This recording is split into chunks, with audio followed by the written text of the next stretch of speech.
Obrigada. Pedro, a gente estava até aqui comentando mais sobre este assunto, né? Chamando muita atenção, inclusive aí o discurso do ministro Alexandre Silveira. Primeiro ele chegou a falar, né, ser leviano ali, culpar realmente a privatização da Eletrobras pelo apagão. Depois mudou ali um pouquinho o tom quando teve esse tweet aí da primeira-dama, da Janja, relacionando o apagão. Na verdade, ela não relacionou, mas ela trouxe ali no dia do apagão, né? Somente lembrando sobre a privatização da Eletrobras. E eu queria entender um pouco da sua visão, né? Como que você viu o discurso especificamente do ministro? Foi realmente num tom mais político do que técnico? Eu vi muitos especialistas trazendo esse contraponto, né? Dizendo que esperava um pouco mais de clareza, um esclarecimento de fato mais técnico do que poderia ter, né, sido aí a grande causa deste apagão. Queria entender um pouquinho da sua análise também.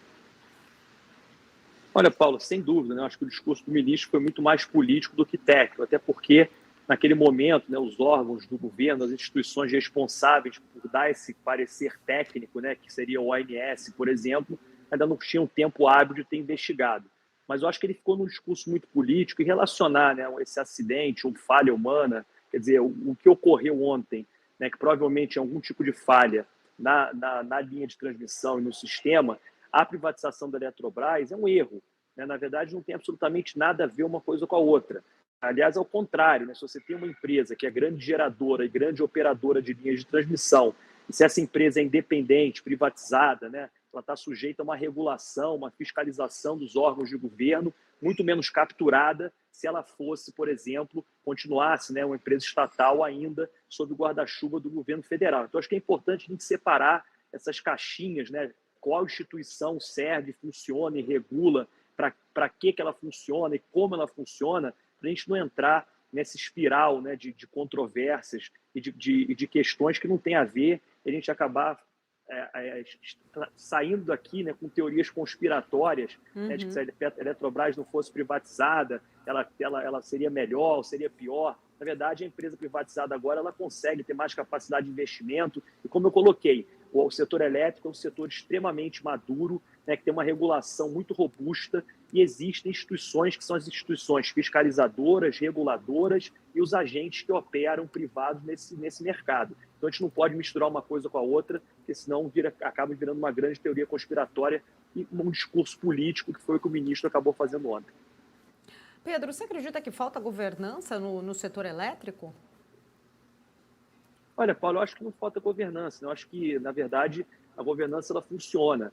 A gente viu nos últimos anos, né, como amadureceu, né, o setor elétrico brasileiro, principalmente em relação à privatização da Eletrobras. Vale a gente lembrar que isso foi uma discussão de anos, né, no Congresso Nacional, né, a empresa vinha perdendo capacidade de investimento e por aí vai. Hoje você tem uma ANEEL com um corpo técnico excelente, né, você tem o ONS, que é o Operador Nacional do Sistema, a CCE, quer dizer, o setor elétrico brasileiro tem tantos órgãos reguladores e fiscalizadores, eu não acho que falta governança. Eu acho que, na verdade, o que falta, né, talvez, seja um discurso menos político e olhar por esse lado, né, como eu coloquei, cada um dentro da sua caixinha, dentro do seu quadrado, que é como deve funcionar um setor maduro e moderno como é o setor elétrico brasileiro. Inclusive, né, a gente está aqui tentando entender, de fato, não há, né, ainda um esclarecimento do que possa ter acontecido, mas o fato é que em muitos estados houve uma grande demora no restabelecimento da energia, né, em alguns estados ali esse apagão acabou durando quase 6 horas. Eu queria entender um pouco da sua visão, de fato, né, entender até a gente imagina, né, em alguns estados a solução foi muito mais rápida do que em outros. O porquê, né, na verdade, a gente tem ainda essa grande diferença, falta, de repente, termoelétricas que poderiam ser acionadas num momento como esse para uma solução mais rápida e não deixar tantas cidades, estados assim a horas neste tipo de situação? Exato, né, Paulo? Olha, independente o que ocorreu, um fato, né, que o setor elétrico brasileiro, o planejamento do setor elétrico, ele optou, né, por ter um planejamento no qual a construção de geração, principalmente renovável, eólica e solar, iria escoar para todo o Brasil, né, e isso fez com que a gente investisse, construísse, né, quilômetros e mais quilômetros de linha de transmissão. Então, uma linha de transmissão de 3.000, de 2.000 quilômetros, ela está muito mais suscetível a uma falha, a um curto, a um problema, catástrofe natural e por aí vai, do que uma linha de transmissão menor.